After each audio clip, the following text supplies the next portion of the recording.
The final entry in a trilogy is the hardest to pull off. All of the prior build-up needs to be paid off in a satisfying manner, and the stakes always have to be raised from whatever bar the second entry establishes. These are daunting tasks, and it's no shock that so many trilogy conclusions crumble under the weight hoisted upon them. Even so, few games had such a weight put on them as Gears of War 3. The first game in the series created a world of intrigue, with so many questions about its characters and world left unanswered. How did Marcus Phoenix end up in prison? What happened to Marcus's father? And what caused Ide? Gears 2 focus on deepening these questions rather than answering them. We learned that Adam Phoenix personally knew Queen Mira, though Locust seemed to have even more secrets than initially thought. This suspense in Gears 2 paid off. By the end of the game, the audience is at the edge of its collective seat. Investment in the narrative couldn't be higher. The questions by the end of Gears 2 were burning bright. Marinating these questions in Gears 2, however, means that there's even more weight on Gears 3 to not only finally answer them, but also weave them into a narrative that is compelling in its own right. Furthermore, Gears 2 made giant strides in its gameplay, with expansions and refinements that made the first game, as brilliant as it plays, almost feel obsolete in comparison. Gears 3 had to take that baton and continue running with it. So Gears of War 3 had to deliver on multiple fronts. The prior games had set up so many ways for Gears 3 to succeed, but also to fail. Did Gears of War 3 manage to live up to the great burden of concluding this trilogy? Is the ending as epic, both in story and gameplay, as the series deserves? Well, that's what we're going to cover. We're going to go over Gears 3's campaign and break down its storytelling, world building, and gameplay. Finally, we'll answer the question, is Gears of War 3 the conclusion this trilogy deserved? Grab your Lancer, because we're diving back into the grub hole one last time. Gears of War 3 opens with a shot of creepy monsters crawling across a ceiling grate. Marcus is in prison, and someone comes to let him out. This start mirrors the opening of Gears 1. Small details like this create a nice full circle feeling. We're back to this same war for one final adventure. But the presence of Anya instead of Dom indicates that things are different this time. The war has evolved since our first humble breakout. It's apparent that this sequence is a nightmare that Marcus is trapped in. He follows Anya, and the scene swiftly develops into a battle at the Phoenix estate. However, this isn't just any battle. This is the day that Marcus lost his father. He tried to save his work. I tried to save him. I disobeyed orders to do it. It cost us the battle. Couldn't blame them for court-martialing me, or for the life sentence. Here, we get our first big revelation in the game. We finally learn why Marcus was imprisoned in the first game. He disobeyed direct orders in order to rescue his father. As a result, they lost the battle. Marcus's imprisonment has been one of the series' long-simmering questions. Less than 5 minutes into Gears 3, we're given an answer. This scene sets the tone and expectations for the story.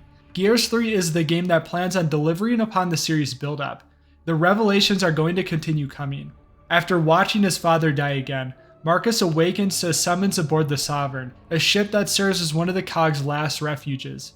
Marcus heads out to fetch Dom. There is a lot to discover while wandering through the ship. There are collectibles that add more backstory, such as a psych report on Dom that illuminates his mental state after losing Maria. This game takes place 2 years after sinking Jacinto. Dom is surviving the best he can, but there is no true recovery after what he's been through. He's taken up growing radishes in his free time. There are also small details like a thrashball game. I love little world building elements like this. They help flesh out the world, adding more dimension and believability. Life aboard the Sovereign seems to oscillate between great boredom and fearful violence. It makes sense that they would have a game based on their beloved sport to occupy themselves. Marcus and Dom come across Jace, who is trying to shake out a candy bar from a vending machine. He's willing to risk sickness just for a taste of the old world. Like the thrashball game, it's a way of reclaiming just a sliver of what they've lost. They reach Anya, and she looks different than when we last saw her 2 years ago. Previously, she was in a more command and intel-based role, but now she's decked out in armor. She doesn't look out of place amongst Marcus or his crew. This change, I think, underscores the general changes that the COG has undergone. There's been a broad flattening of the command structure. Before you had those who commanded and those who fought. Humanity can't afford the distinction anymore. Now everybody fights. Well, almost everybody. Anya brings news that Chairman Prescott is back from the dead and set to arrive on the Sovereign. The same chairman that gave the inspiring speech to the Cog ended up turning tail and fleeing. What a great leader he turned out to be. His disappearance and his reappearance are strange. Gears 3 isn't content with merely answering questions set up by its predecessors. No, Gears 3 has narrative intrigue of its own to spin. The intrigue will have to wait, because the Gears have more pressing matters to attend to. Lambent attacked the ship, and the Gears have to fight to fend them off. It's evident that the Lambent have evolved a fair bit since we last saw them. In Gears 2, the Lambent infection jumped from wretches to infect drones, and in the game's finale, a Brumok became infected. In Gears 3, it appears that no Locust variant has been spared from the infection. New polyps scuttle in hordes, eager to attack humans and infect Locust. Giant stalks burst from the ocean's surface. All of this establishes how much the Lambent threat has grown. Initially, they were merely the Locust problem, but the infection has become an existential threat to humanity as well. The new gameplay challenge of the Lambent, as well as the sheer scale of the stocks, do a good job of relaying this existential threat to the player rather than having to rely on exposition. The player intuits the threat they present, if that makes sense. It's a good form of storytelling. They clear an LZ for Prescott. He steps off the chopper all smug and smarmy, which only further intensifies the Gears' anger towards him. He does arrive bearing a gift from Marcus though. It's a drive with something of interest to Marcus, although Prescott doesn't elaborate what. This adds another layer to the intrigue surrounding the chairman's mysterious arrival. The chairman heads off to meet with the captain. After fighting off more locusts, Marcus finally gets to preview the contents of the drive. It's a message from none other than his father. I'm being held prisoner by the Locust. I've developed a solution for the Lambent problem. They think they can use it to kill humans as well, but they don't realize... Marcus, he knows about the Lambent. And he looks older than when we saw him die. I know. If he's still alive, I've got to find him. Adam's revelations introduce a whole host of questions. Why hasn't he revealed himself to Marcus earlier? It's clear that he wanted to tell Marcus, but he hasn't been able to. Is that the Cog's doing? This tape also rekindles questions about the relationship we know exists between Queen Mira and Adam. Why did she single out Adam for help out of all humans? His revelation ends with a sense of urgency. The emulsion, the fuel which humanity has long fought and died over, is killing the planet. They need to act, otherwise the whole planet will undoubtedly be lost, for both humans and locusts. Adam's revelations are a great narrative hook for the player, and the emulsion's threat provides a good drive for the story. We want to find answers to the questions, and we know if we don't find Adam in a timely manner, the entire world will reap the consequences. This is all gearing up for a high-stakes, rapidly moving plot. The tape cuts out, and they need Baird's help to get the rest of the transmission. Either way, they're pulled away from the tape as another wave of Lambent attack. Prescott cries out for help. He's trapped with the wounded captain. Phoenix and his allies arrive in time to save Prescott, but not the captain. Marcus wants to have a little talk with the chairman, but their escape helicopters are under attack. After some tough fighting, an even greater threat is revealed. A Lambent Leviathan attacks the ship. The Leviathan was the monster lurking in the lake leading to the Locust stronghold. Seeing such a beast fall to the Lambent infection is another indicator of just how pervasive and dangerous the infection has become. The Gears fend it off with silverbacks, but they can't defeat the Leviathan themselves. Fortunately, Baird and Cole arrive to the rescue, or at least they try to. Baird's dropping tickers! What the hell's he thinking?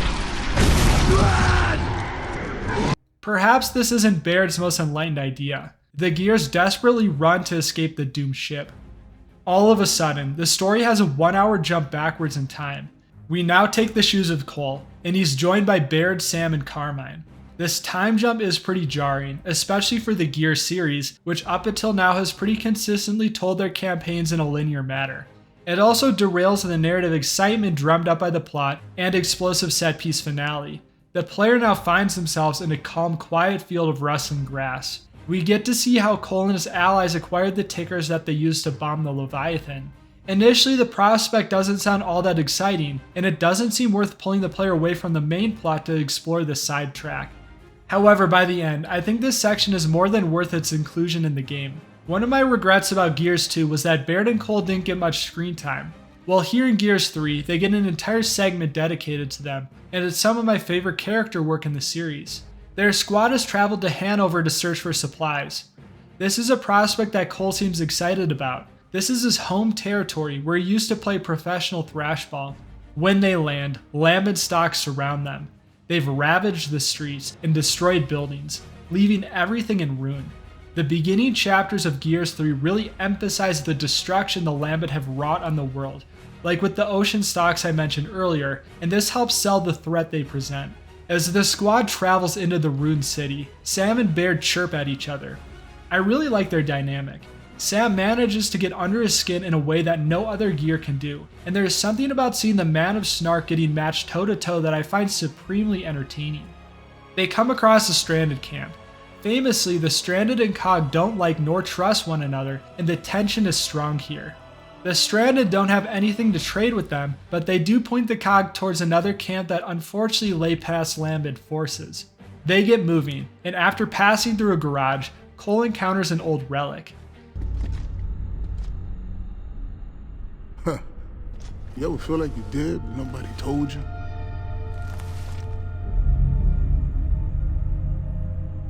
This right here encapsulates what this entire segment of the story is about. Cole is facing his old self, what he used to be versus what he is now. He went from the king of the city to just yet another survivor within it. A sense of profound sadness, of hollowness marks his face. However, Cole resumes his upbeat tone and directs the team to keep moving. As they press on, the pronounced destruction becomes personal. You realize what impact this has on Cole. Walking through your home as it's cast in dust and debris is a harrowing experience to say the least. Through it all, he tries to maintain his upbeat attitude, but hints of sadness over the loss peek through. One example of this is apparent when they encounter the stranded camp at the warehouse and he's recognized.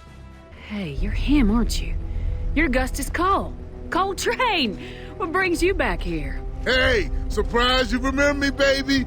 Just passing through, looking for food. If you got any to trade, the Cole Trainers sure appreciate that. All right, come on in. Surprise you remember me is such a telling reaction. It's not a celebrity's normal reaction to a fan. It reveals how Cole views himself as a relic of a bygone past, one that's been demolished like the rubble that surrounds them. He's excited when talking to her, but there's a slightly forced nature to his tone. The stranded escort says that Hanover is still Cole's town, but it doesn't feel like it. This is the Lambent's territory now. They head to the stadium, the place that perhaps has the most significance to him. This stadium is what birthed him as the legend to the city. He enters the decrepit locker room, and he can't help but open his old locker.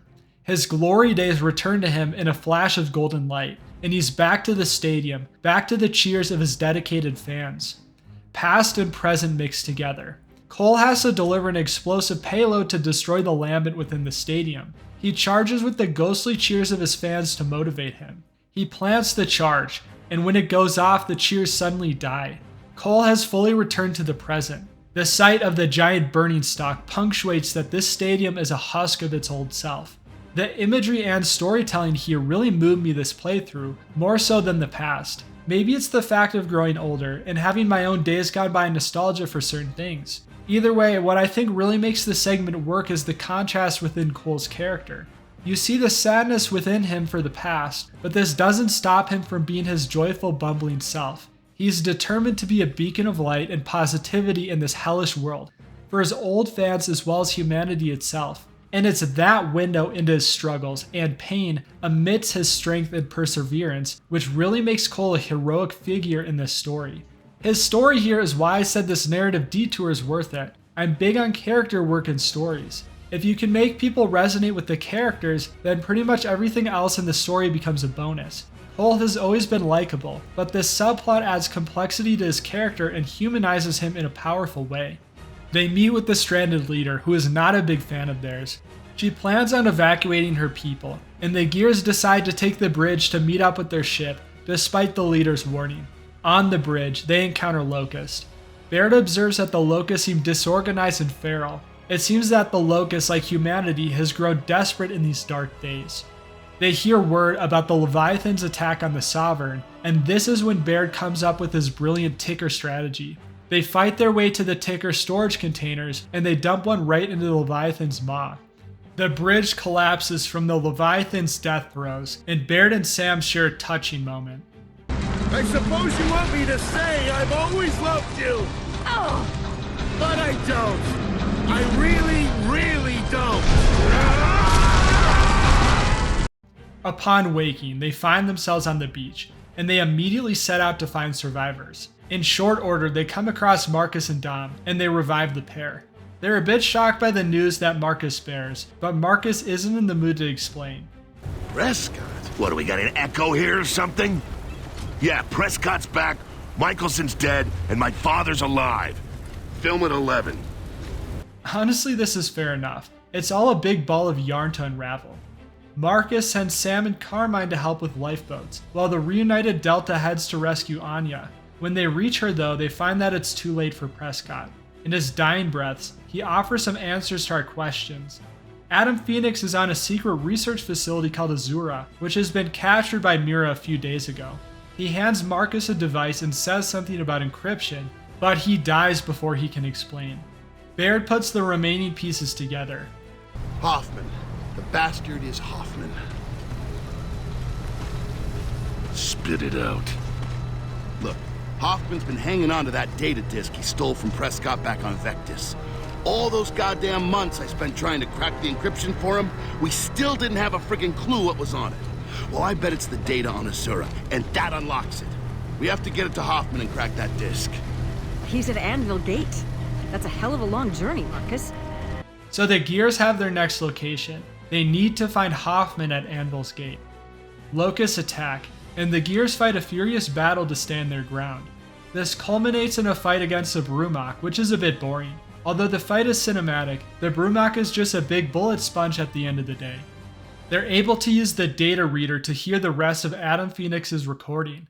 We get an answer to why Adam Phoenix hasn't communicated with his son for so long.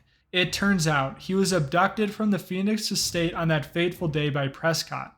This sends Marcus into an understandable rage, but there isn't anything he can do about the past. So far, the story's pacing has been sound. Plot reveals have been doled out steadily, but these reveals are paired with new objectives or questions that add further direction to the narrative. The Gears on their way to Anvil Gate reach the Deadlands. It's a barren, desert-stricken land with little to offer but sand. The Gears plan to capture a beast barge so they can fly to Anvil's Gate instead of hoofing it on foot. They battle their way through heavy concentrations of Locust forces, and this is a very combat-centric segment of the game, so this is a great time to dive more deeply into Gears of War 3's gameplay. The jump in gameplay from Gears 1 to 2 is significant. After playing Gears 2, it's hard to jump right back into playing Gears 1 without it feeling archaic in comparison.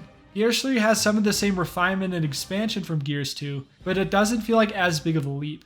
Gears 2, but more of it, is a fairly succinct way to describe Gears 3. It's fair, but not exactly complete. There are some changes to the pace of combat. Gears of War 3 is a faster game than its predecessor. I didn't do any extensive testing, but the roadie run feels much faster than in Gears 2. You can dart from cover to cover like a bullet in 3.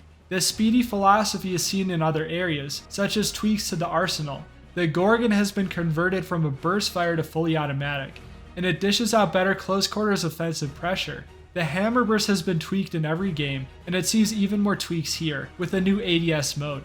You would think this would make the gun feel slower, but this change actually makes the gun feel much more snappy. Gears 3 doesn't have as many core gameplay changes as Gears 2, but its most significant also contributes to this added sense of speed. You can now vault over cover and kick enemies, which, as I'm sure you can imagine, adds to the aggression. If an enemy is cowering behind cover, you can punish them, especially if you're wielding a Gnasher. I don't want to overstate the speed adjustment though. It's noticeable, but the game still fundamentally plays like Gears 2. Rather than altering mechanics, Gears 3's real focus lies on expansion. There are a lot of new weapons added to the sandbox. The Retro Lancer and the double-barrel shotgun offer different flavors of the existing Lancer and Shotty. There's a new cleaver which feels clunky to use, but does feel satisfying when you hit enemies with it. The One-Shot, a new sniper heavy weapon, is amongst the most satisfying weapons I've ever used in a shooter.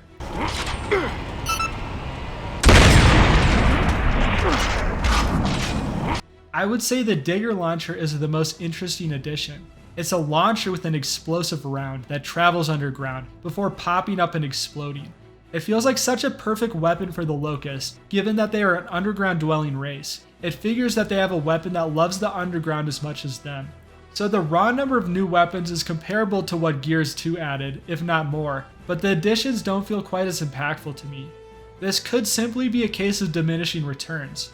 Gears 1 had a small sandbox, so adding a wider arsenal in the sequel had a much wider impact. Gears 2 also had more emphasis on adding entirely new weapon types, like the heavy weapon category, while Gears 3 has a bit more focus on variants like the Retro Lancer.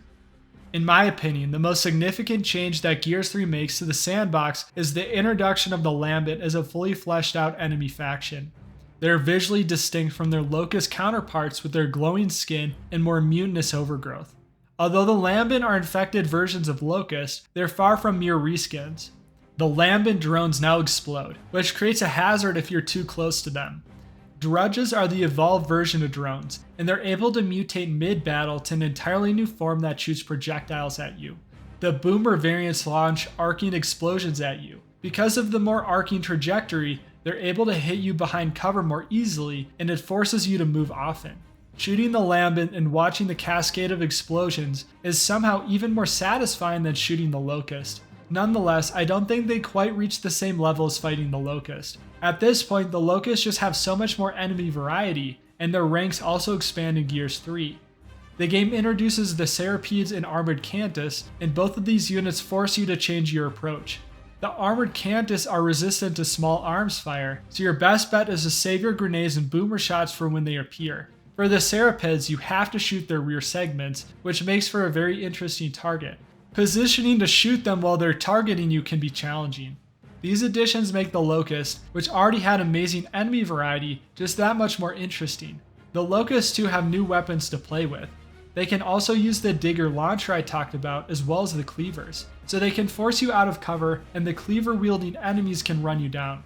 Overall, these enemy changes seem targeted at the criticism I had for Gears 2. Too often you could get away with hiding behind the same piece of cover and shooting for a whole fight.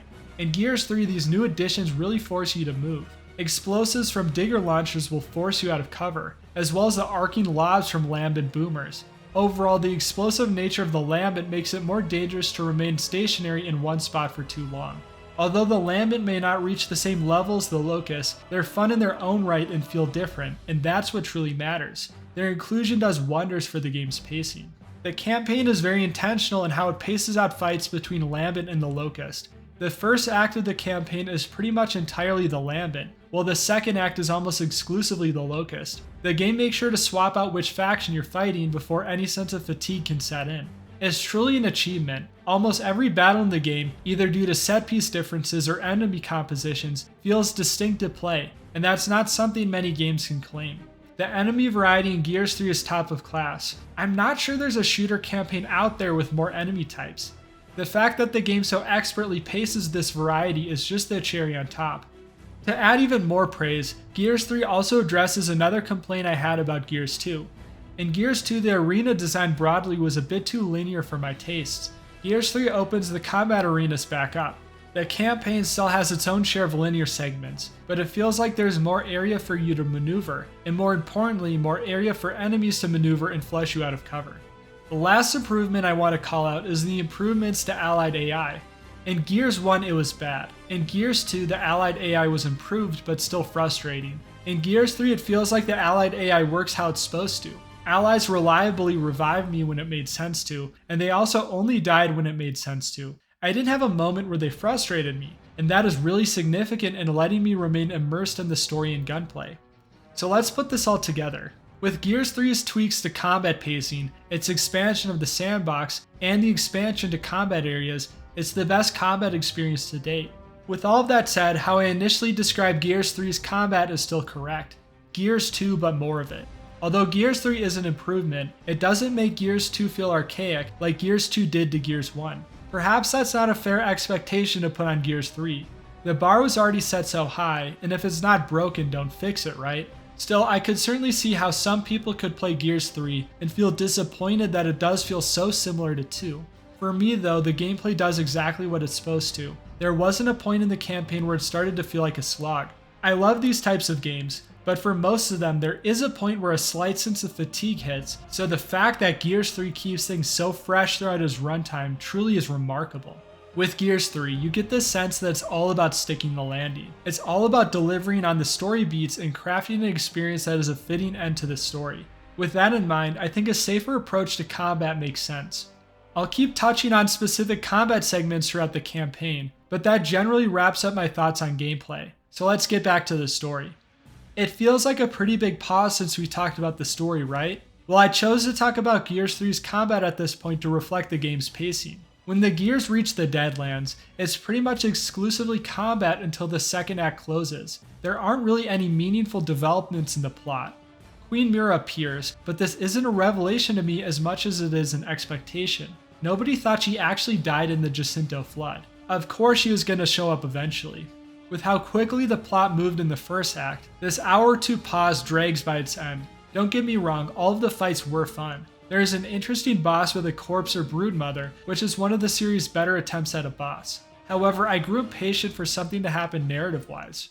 The Gears eventually managed to capture their gas barge. This segment does capture the sense of adventure that Gears 2 was so good at conveying. Soaring through the expanse of Deadlands, shooting at enemy barges creates a sense of epicness. The enemy locusts are attacking a friendly depot, where Dizzy is of all places.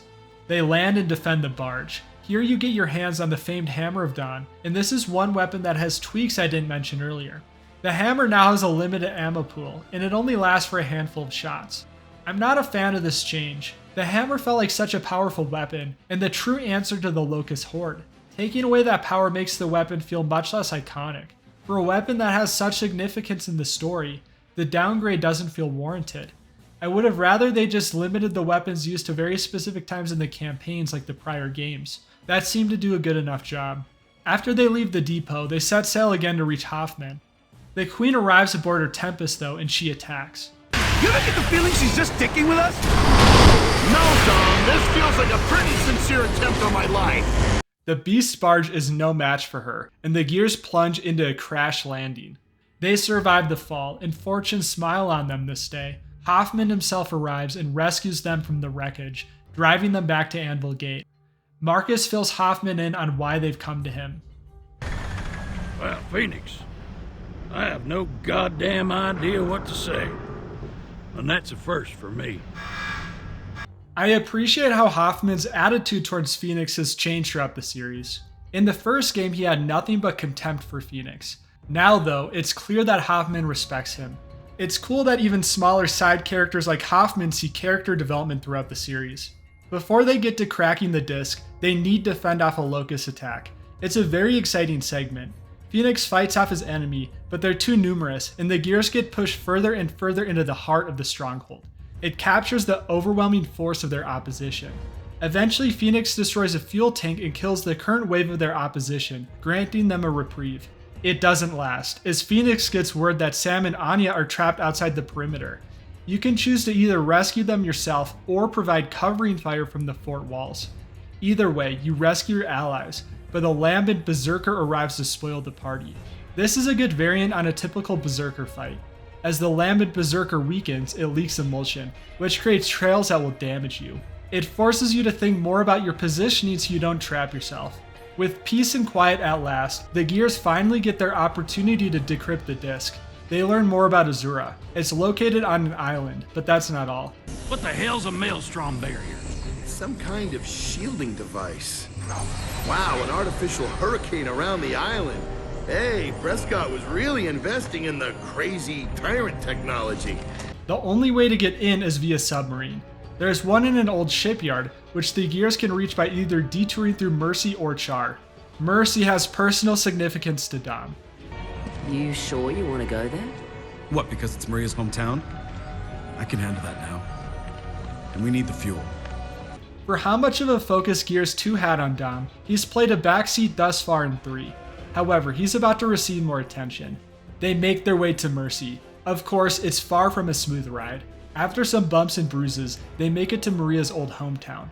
They enter Mercy to get fuel, but the town is mysteriously empty. While they investigate, Dom reflects briefly on the last time he was here. So when were you last here, Dom? 15 years. Maria's family, they're buried near the church. I wanted to bury her and the kids here too. He doesn't complain, but it's clear that being in this town is immensely tough for him. It brings up memories. As they head deeper into the town, the lack of inhabitants becomes even more unsettling. This feeling only worsens when the squad discovers that the emulsion pipelines are rigged. The Gears ready themselves for a potential ambush as they push on. They disable the charges before they eventually encounter their first inhabitant. They find out very quickly that the charges weren't intended for them. You want to blow this place up? Yeah! I gotta stop this thing from spreading! Just let me get on with the job! What thing? You got an epidemic? How the hell should I know what it is? It's some kind of fever. People started burning up, screaming and fighting, turning crazy. And I'm dead if I'm gonna turn up like that. Like some rabid dog, not even human no more. You better come with us. We can get you some help. No, it's too late. Leave me alone. Hey, come back! The old man books it, and the Gears pursue him. His words, though, are incredibly troubling, as is his mental state. This whole segment is a great build-up and layering of tension. It's reminiscent of the secret lab segment in Gears 2, although this Mercy section is more focused on pure tension rather than horror. The tonal shift is fitting for Gears 3. Overall, it's a brighter and more colorful game than its predecessors, and the focus has moved even more to pure action than horror. Gears of War 3 is a graphical masterpiece in my opinion. The visuals hold up better today than just about any other game from the Xbox 360 era. Especially with the enhanced visuals on the series systems, I wouldn't blink about this game being a release in the current day. With a broadening color palette comes a great variety in locations and the moods and tones they present. However, when you put Gears 3 side by side with its predecessors, especially Gears 1, it's clear that some of the grimness and grittiness has been lost. I'm conflicted about it, because Gears 3 does look so good, but I do miss that sense of unique dread that Gears created sheerly with its reduced color palette. In my opinion, Gears 2 found the perfect middle ground. It's less gray and brown than Gears 1, but it still holds onto the roots of horror that Gears 1 established. However, as I said, this Mercy segment's tension fits perfectly for the tone that Gears 3 is going for. Eventually this buildup has a payoff with a big revelation. The Lambent infection has made the jump to humans. The implications of this are horrifying. The Gears can't dwell on these fears for now. They need to focus on survival. The Lambent humans essentially fight how you would expect zombies to fight in other games. They charge at you mindlessly in big hordes. They're fun to fight because the game wisely knows when to end these fights and not let them overstay their welcome. The Lambent humans are yet another example of Gears 3's amazing variety that I touched on earlier. The squad finds the fuel pump they need. Dom, we'll deal with the pump. Thanks, but don't wait for me if anything goes wrong. Just make it fast. I absolutely love how much goes unsaid between Marcus and Dom here. Marcus knows that this grave has special significance to Dom, but he doesn't even need to bring it up. By telling Dom that they'll deal with the pump, Dom knows exactly what Marcus is doing. He's acknowledging Dom's pain, and he's giving him the space to grieve, without having to explicitly address it. This is just so perfect for Marcus's character. He's always been far from a touchy-feely guy, but he nonetheless cares deeply for the people in his life. Small, understated moments like these are some of my favorite types of characterization. Dom has time alone with his wife. Baby, I'm sorry I couldn't bring you home. But you're with the kids now. That's home, yeah? I'll see you all again one day. Look, Marcus is busy saving the world again, so I gotta be there for him. Sleep tight, sweetheart. At first, I was disappointed about Dom's more backseat role in Gears 3. However, this scene shows what's been going on in his heart. Dom isn't living for himself anymore. He's living for his friend Marcus and helping him to see his mission through. He has no goals or aspirations purely for himself anymore. Once he's done helping Marcus, he's merely awaiting the day he can return to his loved ones. With this in mind, his lack of agency in the story makes a lot of sense. There is no more side story for this man. He's been acting exactly according to his remaining purpose, helping Marcus. It's sad, but it's also touching. This all comes full circle with the finale of this segment. An onslaught of enemies attack as they're fueling the vehicles. The forces, both Lambent and Locust, are overwhelming. They're not gonna make it. When Dom runs out of ammo, he knows what he must do. He charges through enemies and boards one of the vehicles. He charges through a tunnel, and he comes racing back. I thought it would end like this, huh? Huh, Maria? Dom rams right into the fuel tanker, causing a massive explosion which creates an opening for his friends to escape. Marcus crawls towards the flames, desperately wanting to pull his friend out, but Anya knows that Dom had no chance. Marcus! He's gone! He's gone! There's nothing you can do! Stop Get it! off me! God damn it! Let me get him out of there! As I mentioned, Dom's death brings his arc to a close in a full circle. He was only leaving to help his friends, but he truly wanted to reunite with his family. His sacrifice lets him achieve his purpose while also granting his wish. He grants his friends the opportunity they need to carry on their mission, while he finally gets to see Maria again. It's a sad ending, but it also feels like this is the exact sort of ending that Dom wanted. What better way to go out than helping his best friend?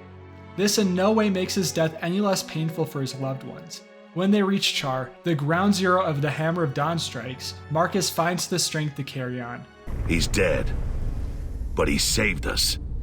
So we'll make sure he didn't die for nothing. He knows his friend's sacrifice bought them an opportunity, and they need to succeed in order to make the sacrifice mean something. This motivation powers Marcus through the rest of the story, and it lets him find his footing amidst his grief. They make their way through Char, reckoning with the destruction. The ashen bodies of victims remain, frozen at the moments of their deaths. Their forms, cowering and holding close to their loved ones, captures the horror of that fateful day. They encounter a survivor who has laid out a litany of traps for them. Sam tries to convince them to talk, but the survivor doesn't listen. The Cog clearly are not welcome in these parts. They come across a survivor camp right when Lambent stocks arrive. The Gears help defend the inhabitants, which grants them just enough goodwill to be let in. The inhabitant that tried to kill them with traps summarizes their disdain for the Gears pretty well. Great view from up here, Cog. You can see the mess he made of the city. Folks around here haven't forgotten the hammer strikes. Their chief is Griffin, the former head of the Griffin Emulsion Corporation. The inhabitant leads the Gears to him. They hope to strike some sort of deal for fuel. If the Gears hope that Griffin would have a better opinion of the Cog, well, they're out of luck. Griffin hates the Gears just about more than anyone else. Still, he makes a deal with them. If they retrieve his fuel and cable car, he'll let them keep some of it. However, there is a catch. God damn it, get your hands off me! Marcus! They jumped me and took the truck! Every contract has a performance guarantee, Phoenix. Your associate is now mine. Don't you lay a finger on him. The fact that Griffin went to such lengths just to make sure the Gears held up their end of the deal shows how deep his distrust for the Cog goes. This entire segment of Char helps hammer home, pun intended, the reason why the Cog are hated by so many. Throughout the series, we've been witness to people's dislike and fear of the Cog through groups like the Stranded. Despite this, we haven't physically seen a reason for ourselves for this animosity. After all, we've always been in Marcus's point of view, and he and his squad have always been trying to help. We've only seen the good side of the Cog. Walking through Char and beholding the sheer death and destruction makes people's resentment a lot more sympathetic. Anya especially reckons with the destruction. Yeah, certainly did a thorough job here. I've never seen a city trashed this bad. Damn, it must have been hard to push that button. It was. I was there. Shit, Anya, my bad. I ain't meaning like that. It's okay. She represents the best of the Cog. She's genuinely concerned with the survival of humanity. However, even when viewing the Cog in the most sympathetic light, the organization is still forced to think of humanity with a broader lens. This city was destroyed to save humanity, but by doing so, they sentenced the inhabitants to hell. Anya has to witness the consequences face to face. I've always appreciated how Gears embraces moral grayness. The Locusts, although evil from humanity's eyes, are just fighting for survival, and the Cog have their own problems, more of which we'll see later. They reach the building where the cable car sits. They try to call an elevator, which I find funny. Given the state of the city, I would not put my life in the hands of some rickety elevator. Either way, it doesn't work, but they find a makeshift elevator outside, one made after the hammer strikes. This shows the ingenuity of Griffin and his survivors. They're making the city livable in their own way. They get to the cable car and ride it back to Griffin's building. Then Queen Mira attacks from aboard her Tempest. It's clear that she's been following Marcus's squad and wants to stop them. The fact that she has such concern for their mission is a positive in some regards. It means there's a chance of succeeding. They race into the tower and fight through Locust. Their main goal now is saving Dizzy. They do so, but Griffin's people have died in the clash. He blames the Cog for this tragedy. In some sense, he's right. Marcus indeed led the Queen here, but Marcus is saving humanity, and he's sick of the lecture. You and your tower and all this fucking emulsion can go to hell! His outburst is understandable here. Fresh on the loss of your best friend, it's hard to stomach someone heaping all of their own tragedy upon you. The Gears, now ready with their fuel, head to the dockyards. It's time to find their submarine. Queen Mira anticipates their next move and meets them at the docks. She orders her soldiers to kill Marcus, reiterating both the importance of his mission and also the danger of it. It's a slugfest through the dockyard, but they eventually get a submarine operational and take the plunge. Marcus mans one of the submarine's turrets. He has to shoot mines and automated missile systems that defend Azura, as well as a Leviathan that comes hunting them. This segment is a good break from the traditional shooting, but it's a bit slow. It lasts pretty long and it overstays its welcome by the end. When they finally reach Azura, the sight is disturbing. The water is blood red, with bodies floating within. They step onto the dock, and an automated message plays, warmly greeting them. Chairman Prescott shipped chosen people to this facility, but Queen Mira killed them all. The Gears battle through Mira's forces, and they manage to establish contact with Marcus's dad. It's good to see you again. Is Dom with you? Wait, how did you get that scar? Later, Dad. Where are you? I'm locked in my laboratory in the hotel tower. I need you to get me out so I can deploy the countermeasure. I'm running out of time, Marcus. We'll deal with the grubs, Dad. Hang in there. No, I mean the emulsion, the lambent organism. It's about to reach a critical stage in its life cycle. I've got to destroy it before it matures and wipes out all life on Sarah. You lost me at life cycle. It's not a fuel, Marcus. It's a living organism. It's turning everything lambent, including us. It's a parasite. So you can kill it. Yes, that's it, exactly. Mira wants me to adapt the countermeasure to kill it without harming the Locust, but there's no time left for that.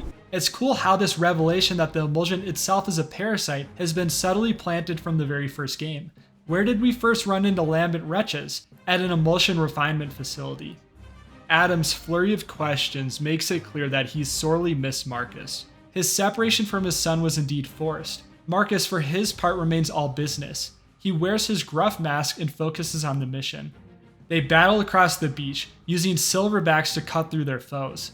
The setting is really cool. Marble black clouds furiously whip across the sky, and the lightning is ominous and oppressive. It signals that this battle is far from over. They reach the Maelstrom generator, and Adam gives Marcus instructions on how to shut it down. Marcus's mask starts to slip, and his profound regret is revealed. Dad, I'm sorry. I should have saved you from all this. God, I tried. Don't, Marcus, please. I'm the one who needs some forgiveness. I've cost you everything. I can see it. He's gone, Dad. Dom's gone. Marcus, I wish I could bring him back. But all I can do is make sure you all have a future. I won't fail you this time. I promise. From a distance, Marcus and his father are polar opposites. Adam is a scientist with a brilliant mind. Meanwhile, his son is a brawny, stubborn soldier. It's hard to believe they're related. This scene, though, reveals just how similar father and son are. They both carry intense regret, and sorrow over their families runs deep. They both resolve to secure the future for the same reason, to make all of their past shortcomings worth it. The Maelstrom generator's destruction allows Cog forces to reach the island from the air. Baird and Cole arrive, and Marcus has to break the news of Dom's death once more. You got us this far. Let's finish it. The scene reinforces just how much of a leader Marcus is. Arguably, Marcus mourns the most out of everyone, yet he's still the one who has to encourage his friends and make sure they're level enough to carry on the mission. It's an immense burden which he bears. They fight their way deeper into Azura, and the sheer opulence at display is offensive. Throughout the campaign, we've seen the hardships that groups live in, whether it be overcrowded ships, patchwork settlements constantly at siege by Lambent, or literally within the ashes and ruins of ravaged cities. Meanwhile, Prescott and his chosen people have been living in obscene luxury and comfort, sequestered on their private island. This area really showcases the corruption of the Cog. It makes the widespread resentment towards them all the more sympathetic. As I mentioned earlier, Gears of War doesn't shy away from painting the Cog in a bad light, casting the organization as morally gray. The battles here are some of the best in the series. They feel frenetic and desperate, matching the story perfectly. The Gears are desperate to save Adam, while the Locusts are desperate to stop him. The fate of their races lie in the outcome. Mira herself arrives and tries to stop him with her Tempest. During this, she makes some puzzling statements. Marcus, I gave your father nearly 20 years to deal with the Lambent. He will deal with it, but not at my people's expense. Mira said 20 years. Anyone else here 20 years? The relationship between Adam and Mira has always been shrouded in mystery, and that is compounded here. Adam knew about the Locusts before E-Day. When Delta finally escapes the Queen and reaches Adam, they finally get some answers to these long gestating questions. If the emulsion hadn't reached a critical stage, I might have found a way to save the Locust as well, and they could have gone back underground. Tell me you don't feel sorry for them. Responsible, not sorry. It's my fault they're here, Marcus. I failed to stop the emulsion spreading all those years ago. It drove the Locust out of their warrens. I tried to persuade Mira to keep her people underground, but they couldn't. So then... Wait. Did I hear right? The government knew E-Day was coming, and none of you bothered to warn us? No, just me. Even Prescott didn't know. Not until much later. I had so many ideas. Just too little time. Dad, stop this. Come on. There's a lot to unpack during the segment. It's clear once again how Adam is filled with regret. He's been thinking about everything over and over. He just wants his son to continue forward, freed from the sorts of regrets that he bears. Marcus, for his part, isn't all that interested in the secrets his father has kept. There's also a lot of pain in his voice when he tells Adam to stop reminiscing about the past. He knows his father's sort of torment only brings about more suffering. He doesn't want his father to be endlessly looking back either.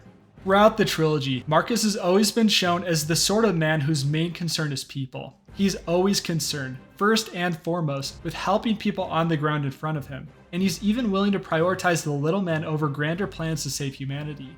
In Gears 2, for instance, we saw this multiple times, be it helping Domina's quest to save Maria, or stopping to save Cog soldiers even when the Locust stronghold was crumbling around them. Really, this moment is just another consistent through line of that characterization. He cares about his father, not his secrets. This moment too finally contains the revelation of Adam's history with Mira. She approached him years before E-Day in the hopes that he could help save her people. He kept this a secret to himself as he tried to find a solution to the emulsion problem. When he couldn't, it forced the Locusts out of their underground caverns, thus bringing about E-Day in this long war. Between his words, you pick up on the sheer amount of regrets he must have. He thought he could save them himself, so he told nobody else. So humanity was blindsided by the war. Throughout this act of the story, Adam has said he's responsible for so many deaths, and now we see why. How many people died because of his arrogance? I feel like this scene reveals just enough to be satisfying while not diving too deeply into the past. There are a lot of gaps that the player can fill in themselves. They escort Adam onto the rooftop so they can activate his device. It's a measure that should destroy all of the Lambent organisms, even within hosts.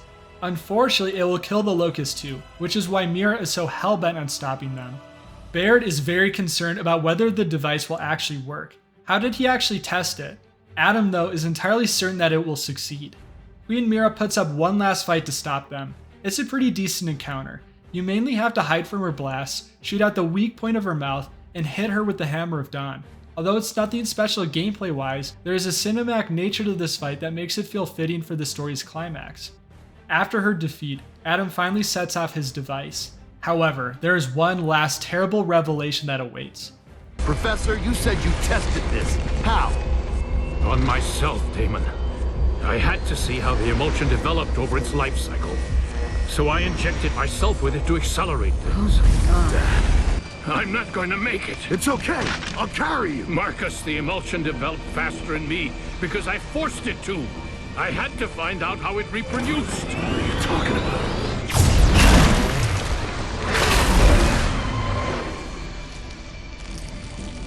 Oh, shit. No, goddammit, I can't lose you again. I'm glad I was able to see you again, Marcus. Now go and live for me.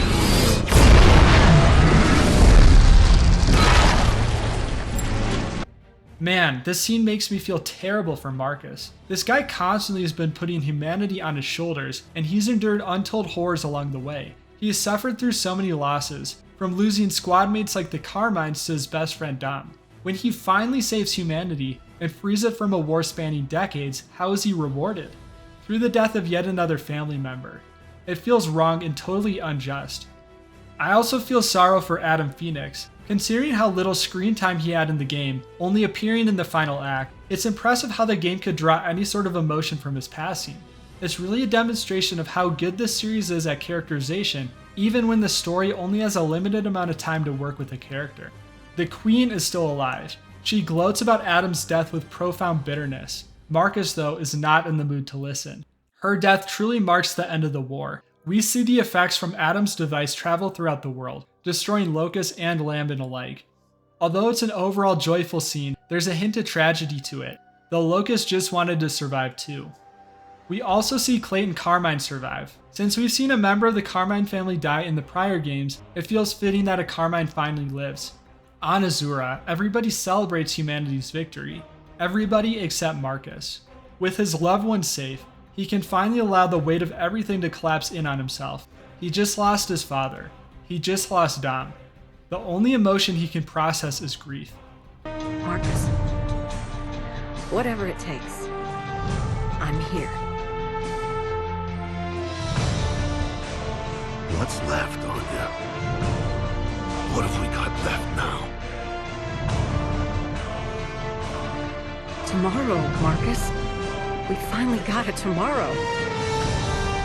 In my opinion, this is the perfect way to end the game. Marcus has always been the man that everybody else has relied on. He's always had to hold everyone up. Here at the end, Anya offers to be there to support him. The ending is a mix of both sorrow and hope. The series has always dwelled in moral grayness, where good and bad get intermingled, and it only makes sense that the ending also contains a cluster of emotions. Above the mood this scene elicits, the game ends with a resounding sense of satisfaction. The important mysteries about the world have finally been answered, but there's still enough gaps where the world doesn't feel entirely solved or discovered either. There is still room for imagination, especially with how humanity will pick itself up after the war. Will humanity forge a better path forward, or will the sort of corruption we witness in Azura reign supreme? Will wars between humanity sprout again? The game's closing hours also hit with an emotional punch that adds personal gravity to the situation. In summary, I guess, the ending feels like what the series deserved. Now that we've gone through the entire campaign, let's bring everything together and reflect on how Gears 3 fits with the rest of the series. Concluding a trilogy is always a daunting task. This is especially true for the Gears series. Gears of War 3 had to deliver on all of the build-up from the prior games, while also delivering an experience satisfying in its own right. Did Gears of War 3 do this? Well, I think it's overall a resounding success. Gears of War 3 answers all of the burning questions that the series has created. More so, these revelations are delivered steadily throughout the story. There are big revelations at the beginning, middle, and end, and this pacing creates an electricity around the campaign. There's always a sense that there's another big revelation around the corner if only you push through. Gears 3 also has some of my favorite character work in the series. We finally got more screen time with Baird and Cole, and the character work with Cole is fantastic. His subplot transforms him from a lovable and iconic side character into a complex individual with a host of longing, sadness, and regret that lies beyond his joyous exterior. The story, through all its characterization of Marcus and Adam, makes you resonate with both father and son and mourn Marcus's losses at the end. Dom doesn't get a whole lot of screen time, but it feels fitting for the story, and the narrative delivers punctually in his final moments. The world is built upon, with new interesting locations like Char and Azura. The game dives more deeply into the resentment humanity feels for the Cog, and Azura is a monument to why this hatred is warranted. The gameplay is the most fun and varied yet, with an entirely new enemy faction, a quicker pace to gunplay, and new weapons to play with. Of course, Gears of War 3 isn't a perfect sequel. Although the game expands on the gameplay formula, it doesn't represent the same sort of leap from Gears 1 to 2. It feels like more Gears 2. Likewise, the more vibrant art direction may not be to everyone's tastes, and the removal of horror elements almost entirely does result in Gears 3 feeling even more action-oriented than its predecessors. Still, these are small quibbles in light of everything that Gears 3 did right. Amongst the landscape of flops and failures that trilogy conclusions often become, Gears 3 stands as a shining example of how to end a trilogy on a high note. Overall, the trilogy is a beacon of consistency, with all 3 games standing as strong, solid titles. There is a reason this series is still relevant to this day, and a reason people are yearning for E-Day. Even decades later, people still resonate deeply with Marcus and his Delta Squad. Thanks for watching. If you enjoyed the video, please consider liking it and subscribing, or even leaving a comment. Your interactions significantly help the video in YouTube's eyes, especially for smaller channels like mine, so it would mean a lot. I also love hearing your thoughts on the game either way. I also have a link in my bio for my science fiction series of the Northfield Saga. If you like Gears of War's world, I think you'd really resonate with it, so please check it out if you're interested. Seriously, thanks again for watching. It means a lot that you made it all the way through. Have an awesome day. Until next time.